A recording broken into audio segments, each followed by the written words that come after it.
அஸ்ஸலாமு அலைக்கும். நான் உங்கள் ஷிஃபா குக்கிங்லேருந்து பேசுகிறேன். இன்றைக்கி நம்ம என்ன ரெசிபி பார்க்க போகிறோன்னா, ஒரு சூப்பரான டேஸ்டியான சிக்கன் குழம்பு எப்படி வைக்கிறதுன்னு சொல்கிறேன். நீங்கள் உன்னோட ஸ்டைலில் வச்சுருப்பீங்க. இன்றைக்கி என்னோடய ஸ்டைலில் எப்படி செய்கிறதுன்னு பாருங்கள். இங்கே ஒரு குக்கரில் தேவையான அளவு எண்ணெய் ஊற்றிக்கிறேன். எண்ணெய் காஞ்ச உடனே சின்ன பீஸாக 2 பீஸ் பட்டை, 3 ஏலக்காய், 3 கிராம்பு சேர்த்துருக்கேன். அது கொஞ்சம் பொரிஞ்ச உடனே ஒரு பெரிய வெங்காயத்தை கட் பண்ணி இதில் சேர்த்துக்கிறேன். வெங்காயம் கொஞ்சம் வதங்கட்டும். வெங்காயம் வதங்கின உடனே 3 பெரிய சைஸ் தக்காளியை கட் பண்ணி இதில் சேர்க்குறேன். நான் பெரிய தக்காளின்றதுனால 3 சேர்த்துருக்கேன். நீங்கள் நார்மலான சைஸ் தக்காளின்னா 4 போடுங்க, அப்போ தான் கரெக்டாக இருக்கும்.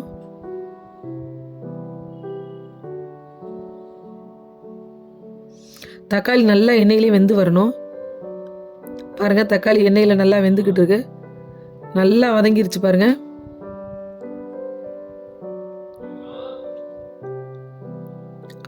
இந்த டைமில் ஒரு 2 ஸ்பூன் இஞ்சி பூண்டு பேஸ்ட் சேர்த்துக்கிறேன். இஞ்சி பூண்டை சேர்த்ததுக்கப்புறம் நல்லா லோ ஃப்ளேம்லேயே வச்சு ஒரு 1 நிமிஷம் வதக்கிக்கோங்க. அது எண்ணெயில் வதங்கினா தான் இஞ்சி பூண்டோட வாசனை நல்லாயிருக்கும்.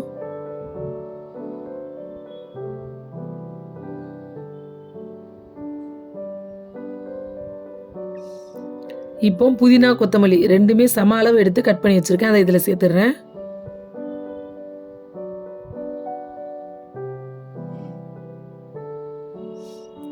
இப்போ பாருங்கள், தக்காளி, புதினா கொத்தமல்லி, இஞ்சி பூண்டு எல்லாமே நல்லா வதங்கிருச்சு பாருங்கள்.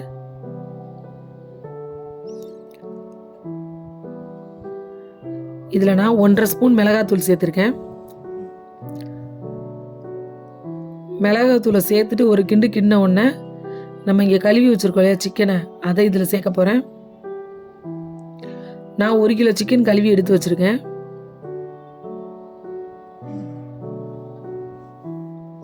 சிக்கனை சேர்த்த உடனே தண்ணி ஊற்றிடாதீங்க.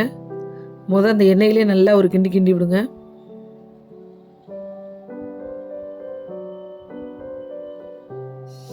முதல்ல ஒரு 2 நிமிஷம் வெறும் இந்த எண்ணெயிலே சிக்கன் வேகட்டும். பாருங்கள், ஒரு 2 நிமிஷம் வெந்துருச்சு.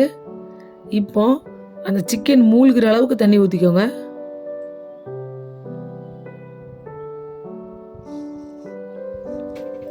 இதில் 1/4 ஸ்பூன் மஞ்சள் தூள், 3 ஸ்பூன் கறி மசாலா தூள், அதாவது சீரகம், சோம்பு, மிளகு போட்டு அரைச்ச கறி மசாலா தூள் ஒரு 3 ஸ்பூன், பிளைன் தனியாத்தூள் ஒரு 2 ஸ்பூன் சேர்த்துருக்கேன். இது எல்லாத்தையும் நல்லா கரைச்சி விட்ருங்க, மிக்ஸ் பண்ணி விட்ருங்க.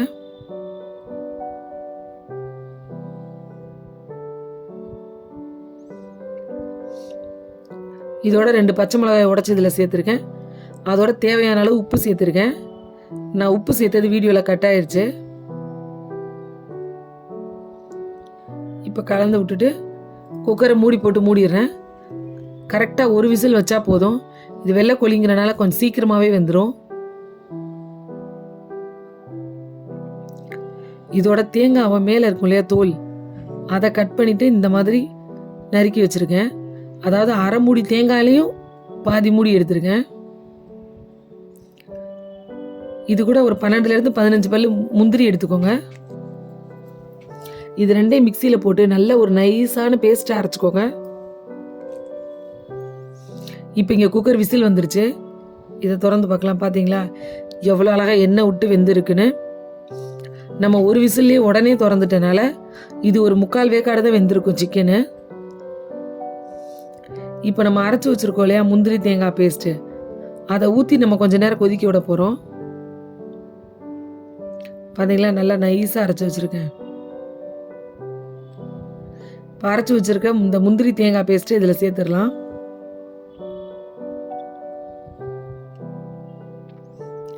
இது சேர்த்ததுக்கப்புறம் அடுப்பை நல்லா ஒரு லோ ஃப்ளேமில் வச்சு ஒரு 5 நிமிஷம் நல்லா கொதிக்க விடுங்க. இல்லை 10 நிமிஷம் கூட, ஏன்னா நம்ம ரொம்ப லோ ஃப்ளேமில் தானே வைக்க போகிறோம். அதனால தான் சிக்கனை ஒரே ஒரு விசில் வைக்கிறோம். ஏன்னா முதல்ல நிறையா விசில் வச்சிட்டோன்னா ரொம்ப வெந்து சிக்கன் உடைய ஆரம்பிச்சிடும். நீங்கள் ஒரு விசில் வச்சிங்கன்னா கரெக்டாக திரும்ப தேங்காய் ஊற்றி கொதிக்க விடும் போது கரெக்டாக இருக்கும். இப்போ எனக்கு உப்பு பத்தலை, டேஸ்ட் பண்ணி பார்த்தேன். கொஞ்சம் உப்பு சேர்த்துக்கிறேன்.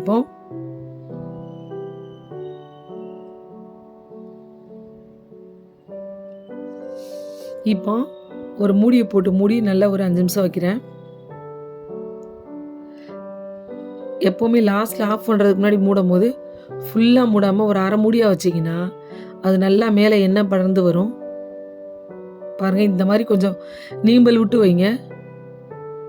இப்போ ஒரு 5 நிமிஷம் ஆச்சு, நல்லா அது கொதிச்சு வந்துருச்சு. கடைசியாக ஒரு அரை ஸ்பூன் மிளகுத்தூள் சேர்த்து ஒரு கிண்டிட்டு அடுப்பை ஆஃப் பண்ணிடுறேன். அவ்வளவுதான், ஒரு சூப்பரான டேஸ்டியான நல்ல ஒரு காரசாரமான கறி குழம்பு. இது வந்து சாதத்தோட, இட்லியோட, தோசை, பூரி எது கூட வேணாலும் வச்சு சாப்பிட்லாம். எல்லாத்துக்கும் ஏற்ற காம்பினேஷனாக இருக்கும். பாருங்கள், அதோட கலரும் அதோட டெக்ஸ்சர் எப்படி இருக்குன்னு பாருங்கள். சாப்பிட்றதுக்கும் அந்த மாதிரி ஒரு சூப்பராக இருக்கும். நீங்களும் உங்கள் வீட்டில் இதே மாதிரி ட்ரை பண்ணி பாருங்கள். ட்ரை பண்ணி பார்த்துட்டு எப்படி இருந்துச்சுன்னு என்னோட கமெண்டில் சொல்லுங்கள். என்னோட இந்த ரெசிபி உங்களுக்கு பிடிச்சிருந்துச்சா என்னோட சேனலை லைக் பண்ணுங்கள், ஷேர் பண்ணுங்கள், சப்ஸ்கிரைப் பண்ணுங்கள். மறந்துடாமல் பெல் ஐக்கானை கிளிக் பண்ணுங்கள். சூப்பர், சப்ஸ்கிரைப் பண்ணுங்க. தேங்க்யூ.